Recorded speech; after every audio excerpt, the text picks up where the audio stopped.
यहां भी बात खत्म नहीं होती सर। इसके बाद 2013 के अपने मैनिफेस्टो में बीजेपी ने कहा हम पूर्ण राज्य का दर्जा देंगे। इनकी जून 2013 में नेशनल एग्जीक्यूटिव की मीटिंग हुई, उसमें मता पास कर कहा हम दिल्ली को पूर्ण राज्य का दर्जा देंगे। यहां तक कि इनके सांसद डॉक्टर हर्षवर्धन ने बयान दिया कि जब आदरणीय नरेंद्र मोदी जी देश के प्रधानमंत्री बनेंगे हम दिल्ली को पूर्ण राज्य का दर्जा देंगे। ये इन सब ने सर लगातार बातें कही और दिल्ली को पूर्ण राज्य का दर्जा दिलाने की मांग लगातार भारतीय जनता पार्टी दिल्ली वालों के सामने रखती रही। सर ये बिल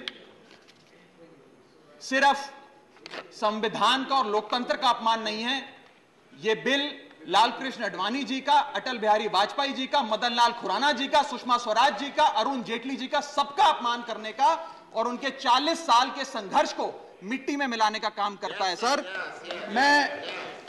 मैं माननीय गृह मंत्री जी का बयान लोकसभा में सुन रहा था। उन्होंने कहा कि नेहरू जी ने, पंडित नेहरू ने यह बात रखी थी कि दिल्ली को पूर्ण राज्य का दर्जा नहीं मिलना चाहिए।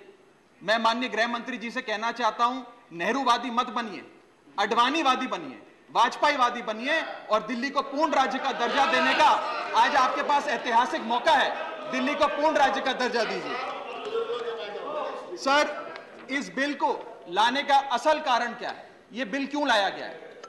पिछले 25 साल में दिल्ली में 6 बार विधानसभा के चुनाव हुए, 6 के 6 चुनाव भारतीय जनता पार्टी बुरी तरीके से हारी।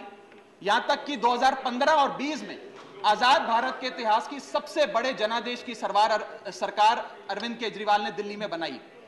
क्योंकि ये पिछले 25 साल चुनाव नहीं जीत पाए और अरविंद केजरीवाल और आम आदमी पार्टी के आने के बाद ये जानते हैं कि अगले 25 साल भी ये लोग चुनाव नहीं जीत पाएंगे, तो सरकार को नष्ट करने का काम कर रहे हैं। ना रहेगी सरकार और ना रहेगा चुनावों का महत्व, ना रहेगा बांस, ना बजेगी बांसुरी। लेकिन मैं आज इस मंच से भाजपा से अनुरोध करूंगा कि कम से कम लालकृष्ण आडवाणी जी को न्याय दीजिए, कम से कम उनकी इच्छा पूरी करिए, दिल्ली को पूर्ण राज्य का दर्जा दीजिए। सर मेरा दूसरा भाग कि कैसे यह बिल एक संवैधानिक पाप है।